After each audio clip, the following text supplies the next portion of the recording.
Ryse, Son of Rome, which will hereafter be referred to as Ryse, is an Xbox One launch title that was released in 2013 for the Xbox One and in 2014 for the PC. Today we'll be talking about the PC port, which is obviously superior for many reasons. Let's get two obvious things out of the way before we can move on to the official review. The first thing would be the fact that Ryse is spelled with a Y. That's because Crytek has a weird fetish for the letter Y. I guess I couldn't get enough of that sweet, nonsensical placement of vowels after reviewing Judge a little while ago. The other thing would be that this game got absolutely annihilated by a lot of reviewers when it was initially released. Were these reviewers unfair in skewering this game? Absolutely not. I'm going to nip this one in the bud right now. This game is still a buggy piece of shit even after several patches and a PC port over the past 6 years. I'm not making this video to dispute that. I'm here to ask another very different question. Is this game still worth playing despite its many faults? I'm gonna mix things up a bit, and instead of running down a checklist of features I like and dislike, I'll instead weave you a complex and intriguing tapestry depicting my tales of valor, heroism, and a lot of oiled up buff dudes fucking killing each other with swords. Our journey starts in the menu screen. What's so special about the menu screen, you may ask? To which I'll respond, nothing really. I think it's just adorable that they put in a multiplayer game mode, as if people were gonna play that. Once the game is launched, we have the first cutscene that introduces Rotund Emperor Nero. No, not that Nero, as he's panicking over something. We don't know what it is yet, but it must be terrifying. It should be obvious from this scene alone that this is a very pretty game. The graphics are almost lifelike, even to this day. There is a lot of uncanny valley in the facial movements, but overall it's one of the sexiest pieces of eye candy I've ever played, even on normal settings. I would raise the settings to high, but I'm afraid of what running this on high alongside capturing footage with OBS would do to my computer, even though it's more than capable of running this game on high without OBS. It's not a very well optimized game though. When I was playing it, the cutscenes would flicker until the last mission when I turned VSync on and off. I don't know what the hell that was about. Also, this game did not scale properly with my monitor in the beginning, so the HUD is zoomed in for the first few stages. I eventually fixed it, so just bear with it for now. That one's half my fault because I was being a negligent PC gamer, but I'm not letting Crytek get off scot-free either. On another note, even though Ryse is clearly set in ancient Rome, I'm not even gonna bother going in depth with the historical inaccuracies. Because if one were to plot the features of this game and the features of ancient Rome on a Venn diagram, you'd end up with two completely separate circles. But enough of that nerdy shit. Let's talk about what this game is really about. Slicing dudes up like they're filet mignon at a high-end French steakhouse with 3 Michelin stars. Yeah! After watching an old man suffer a prolonged panic attack, we're thrust into the shin-high sandals of battle-hardened centurion and main character Marius Titus. Now we can talk about the combat, since we're immediately thrust into it in the beginning. The mechanics are fairly standard. This game is more than playable, if not a little janky. Most of what you'll be doing is fighting dudes in loincloths. It's incredibly repetitive, but hey, if it works, it works. If you're a fan of action games, chances are you've seen this combat system. It's basically the combat seen in games like the Batman Arkham series, Sleeping Dogs, Assassin's Creed 4, and Shadow of Mordor. You have a light attack, which is your workhorse for dealing damage, a heavy attack, which is used to break an enemy's guard, a deflect button, which is used to deflect and counter enemy attacks, and a roll button, which is used to attempt to roll away from strong attacks that can't be deflected, but get hit anyway because fuck you. There are two things that really tickle my taint when it comes to the combat though.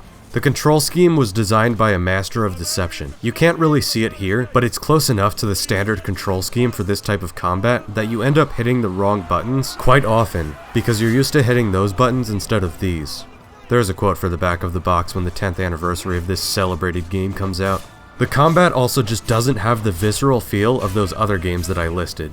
In Shadow of Mordor, you see Talion beheading and dismembering his way through Mordor, and all the animations have impact to them. In the Arkham games, you see the full force of each one of Batman's blows, and when you finish off an enemy, you see a close-up of Batman rearranging a criminal skeletal system. Marius and his enemies just look like they're flailing around until one of them falls asleep forever. At best, Marius shoves his sword into their face or belly, or uses some underwhelming environmental takedown, such as throwing an enemy into the flames. The only dismemberment comes in the form of the enemy just losing one arm and one leg. It's not impactful either. It's just, man, this is such a heated battle. Oh, there goes my right arm. The other mechanic involves leading your troops and shooting a scorpion, which is this giant crossbow looking thing with flaming arrows. But there's really no depth to the strategic gameplay here. It pretty much boils down to shooting what the game tells you to shoot and pressing a button when the game tells you to press it. This isn't exactly Rome Total War here, nor should it be. I think the fact that the game holds your hand so much is what makes it so much fun. I don't trust this game to leave the player to his or her own devices, because the game just feels like it's held together by pieces of cardboard and superglue. After some pulse-pounding action, Marius meets up with Nero, who tells him to escort him to his panic room so they can weather the rest of the battle together. Marius says, alright, and we continue slicing through some bad guys. Once Nero and Marius get to the panic room, Marius decides to tell Nero that his name doesn't matter, but then tells him his life story. It might seem silly at first, and it totally is, but trust me, this plot goes full circle. The story is actually quite decent, way better than I thought it would be. Of course, there are lots of gaping plot holes, but everything gets resolved and there are no loose ends. Marius's flashback begins with him returning to his family villa in Rome. He meets up with his father, which is when the game decides that a combat tutorial is in order.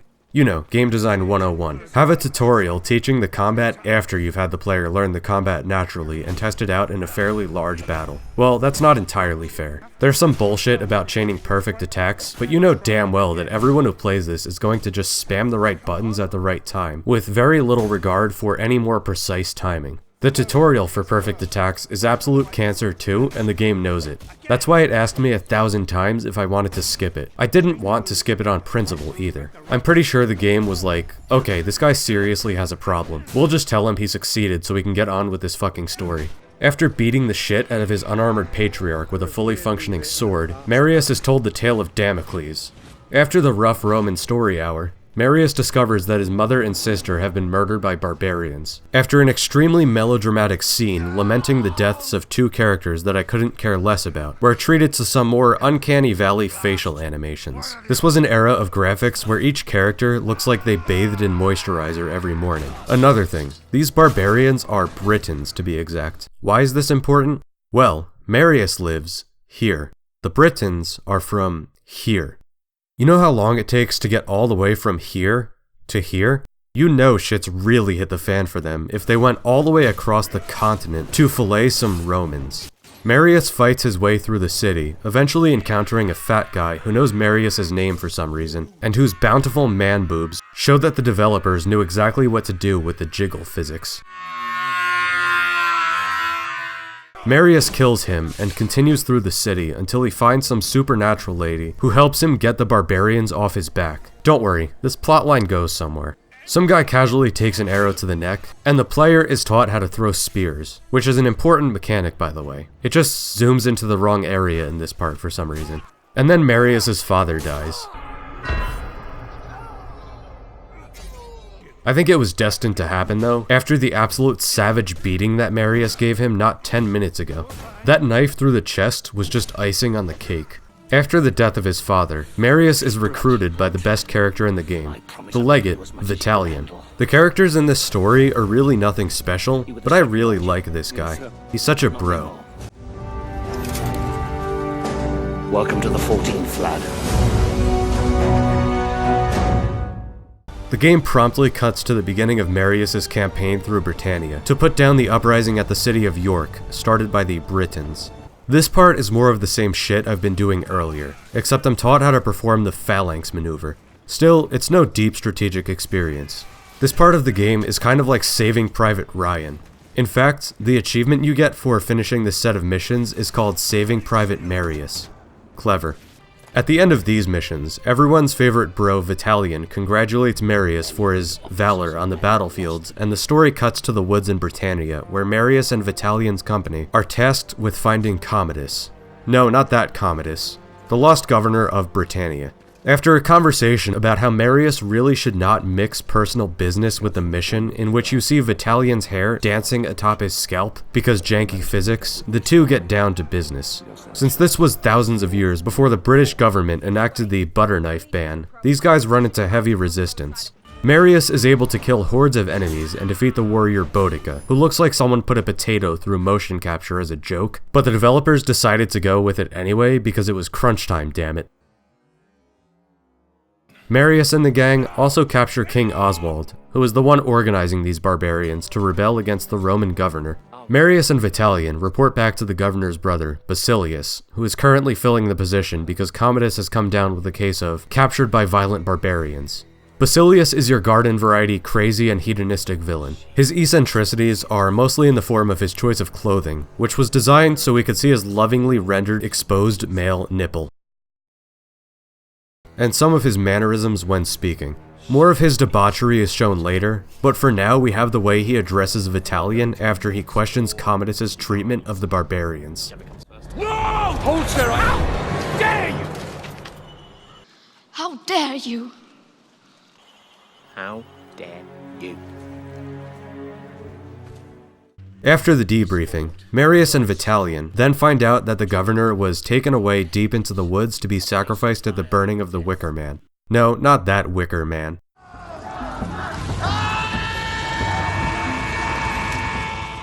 Man, how many times do I have to do this bit? Marius, Vitalian, and a platoon of soldiers venture into the woods in order to rescue the governor. This was a fairly tense stroll through the woods. It reminded me of that mission in Fable where you have to escort the merchants through the dark wood. Except in this game, you don't have the option to sacrifice your own company of soldiers to a bunch of cultists. Eventually, a trap is triggered because of course this narrow, flimsy wooden bridge was a trap. A lot of the men die, and soon the boys are attacked by very angry men wearing the heads of bulls for ritual purposes. This was honestly pretty cool, because it's the closest you'll get in this game to fighting mythical creatures. Even though you see some supernatural stuff here and there, it's more of a footnote. God of War, this game is not. Vitalian gets captured, and Marius is knocked off a cliff. This is where the Golden Lady comes back. Rise up, son of Rome. Hey, that's the title of the game. After a rousing pep talk, Marius sets off to rescue a bunch of men from being burned alive. Except these guys. These guys get barbecued. I wonder what that must have smelled like. I remember reading somewhere that barbecued pork and human flesh have a very similar scent. If that's true, I wonder if any of these guys would have smelled this and thought, man, I could go for some roasted pork right about now. I know I'd think that if I smelled some barbecue and I spent all day fighting, even if I knew it were seared human flesh. Carving people up like they're Thanksgiving turkeys, or actually, ham is a better analogy, really has to work up an appetite. Alright, what was I talking about again? Oh yeah, video games. I avenge my fallen comrades by barbecuing this guy in return. Delicious. And Marius stages a full-scale escape.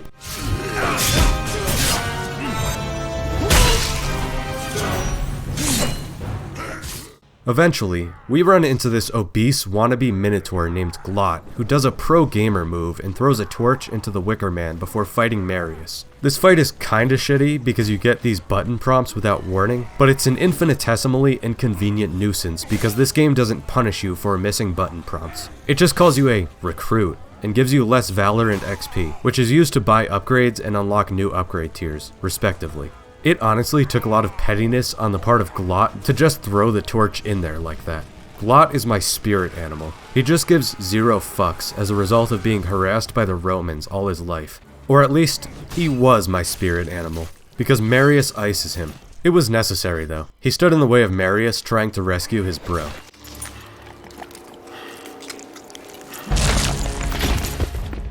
Vitalian and Marius rescue Commodus, who turns out to be an even bigger douche canoe than Basilius, and they all return to civilization. Give me your cape. Give me your cape!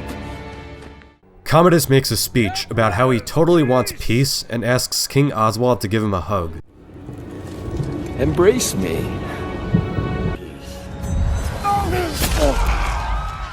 But then he stabs King Oswald with the knife used to kill Marius' father, because of course he does. I have to say, this one is kind of on Oswald, because you really don't just hug a man who has a history of abusing your people and is currently holding a fucking knife. The barbarians are clearly unhappy with Oswald winning this year's Darwin Award, so Boudica escapes with the aid of this guy whose existence is rarely acknowledged by anyone in these scenes, and the city is swarmed by an innumerably large horde of barbarians. Marius is thrust into the role of the city's protector, since Commodus and Basilius evacuated first because of course they did, and the player is tasked with fending off large hordes of barbarians by pressing buttons at the right time. Honestly, that mechanic isn't much, but it gets the job done. I'd rather have a slapdash mechanic that's easy than a slapdash mechanic that's frustrating. Also, just looking at the horde of barbarians made me wonder a few things. How did these guys get so many soldiers? Why can everyone involved in these dialogues understand each other? It's like these uneducated folk who live in the middle of the fucking woods are fluent in Latin. I'm no historian, but I'm pretty sure the Britons were not this powerful back then. But I'm just gonna suspend my disbelief here. After fending off the invaders on the wall for a bit, Marius ends up falling back and guiding the evacuation. In this chapter, there's an incredibly cheesy Easter egg where someone yells this. The Britons are coming! The Britons are coming! Marius stays behind so Vitalian can go to the Senate and tell them everything that happened. Our boy then ends up drowning and being revived by a golden supernatural lady, who tells him that he's Damocles and it's time for him to kill more people. Marius is on board with this because he's been killing people the whole time, and Marius's father telling him the story of Damocles in the beginning now makes sense. He's then reinvigorated with the task of hunting down and killing the Emperor and his cowardly sons, who had his father killed, and who betrayed Marius and his men when the barbarians were overrunning the city. The game cuts back to Nero, who is laughing hysterically at the fact that Marius is Damocles. But you are Damocles! He's not mocking Marius though. No. Nero is in the process of shitting enough bricks to build a high-rise apartment complex because he's pretty sure he's not getting out of this one alive. To be fair, Marius raising a single eyebrow would make any grown man populate his pants with piss. The story continues because Marius can't wait to get to the part where he butchers Nero's sons. You can see his raging erection from under his Roman manskirt. He forges a mask that looks like the mask of Damocles, so Basilius and Commodus recognize him when he comes for them, because they obviously don't know who Marius is, and it wouldn't make any sense for them to say, "Oh no, you're that guy who was passively standing there while we were committing horrible atrocities against people in front of you, and you're clearly here for vengeance." First, Marius goes after Basilius, who is hosting an arena tournament in an arena that has his name engraved on the floor because he's the classic archetype of a decadent Roman narcissist. Marius barges in, says that he wants to fight, and proceeds to wipe the floor with every combatant there. Naturally, this means he gets an audience with Basilius, who gives him a ticket to enter the Colosseum. And Marius shows his gratitude by giving him a brand new orifice and draining his blood in this fancy golden bowl for some reason. After talking to an oracle that I can't show because naked lady titties are unacceptable but horrific violence against our fellow man is okay, Marius goes to the Colosseum to kill Commodus. Here he plays out a reenactment of Commodus's valiant campaign to crush the Britons' rebellion. Of course, he didn't crush the rebellion, because the city of York is currently overrun by barbarians. That's why he's in Rome right now. So he naturally loses his shit because he knows the truth, that he didn't see a single minute of combat and instead got captured like a bitch. Since his ego is shattered by this display of red-blooded virile masculinity, he decides to fight Marius one-on-one. When he naturally gets his ass handed to him, he decides to pull the whole "no, I'm Spartacus" routine, because he was a yellow belly throughout the whole game and wasn't about to stop now. I killed them all, even though it was obvious who the real Commodus was, because he was the only one who wasn't slowed down by my time slow, and we returned to the fight as usual. Commodus gets torn a new asshole yet again, and poison starts spraying from the platform below. He takes this as tangible proof of his fighting prowess, but has two more lookalikes confirm the kill, because he can't kill a guy who's already been severely weakened by poison. Marius kills them and Commodus. It doesn't help that the one guy decided that putting down his shield would be the best course of action. He then proceeds to behead Commodus and show the trophy to everyone. Nero is not pleased by this. Not because his only son was beheaded in front of his eyes, but because Marius tells him he's next. So Marius is chased out of the Colosseum. After that, Vitalian returns, and one last bro moment is exchanged between the two before Marius is placed in charge of another legion, and they defend Rome from Boudica, who somehow managed to amass a giant force of barbarians to storm the gates. The next stage has us doing what we've been doing the whole time, except most of it takes place firing the flaming scorpion arrows at barbarians and environmental hazards. The way Marius is able to fire this thing like it's a fucking machine gun must mean that he has biceps the size of semi-trucks. We take down the usual waves of barbarians, but these guys somehow manage to acquire war elephants. Fucking war elephants. How? Not only that, how did they get so many? Elephants are not native to England. I don't seem to recall any tales of the mighty elephant riders of Britannia in my history classes. Marius goes through the city and fends off the barbarians, only to witness Vitalian being killed by Boudica. This is the saddest death in the game. Marius swears revenge on Boudica, so we kill her elephant and give her a nice talking to. After being humbled by Marius's excellent conversation skills, she graciously donates her head to Marius, who puts it in a bag and gives it to his soldiers to raise on a pike as a symbol of peace for all the barbarians to see. Now is the part where we come full circle in the plot. Just like his sons, Nero is an absolute paragon of courage who asks Marius for his knife so he can die with dignity because the oracle told him that he could only be felled by his own sword. Obviously, this prophecy doesn't have any strings attached to it, sort of like how no man born of a woman could slay Macbeth. Marius fulfills this request, and Nero takes the honorable way out by having his Praetorians defend him while he runs. Before they get there, it's revealed that the entire story was just a game between two gods. The guy who was just standing there by the Emperor was a god of chaos, and the Golden Lady who helped Marius was a god of order and civilization.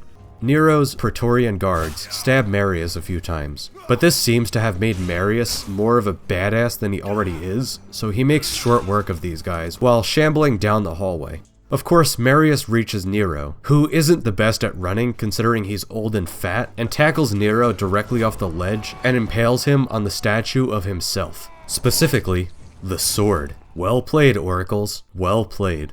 Marius, of course, falls to his death, and the two gods exchange a few smirks. Then, the game ends. Okay, award time. Just kidding, that's not my thing. This is usually the part of the video where I go over what we can learn from the game that's being dissected. I guess the first thing I'd like to say would be that things can be surprising. I fully expected to be frustrated and hate this game, but I just couldn't bring myself to hate it. Even though the combat was tedious and the gameplay was pretty dull, I actually wanted to keep playing just to see how it would end. The game is riddled with bugs, but they're the hilarious kind, not the game-breaking kind.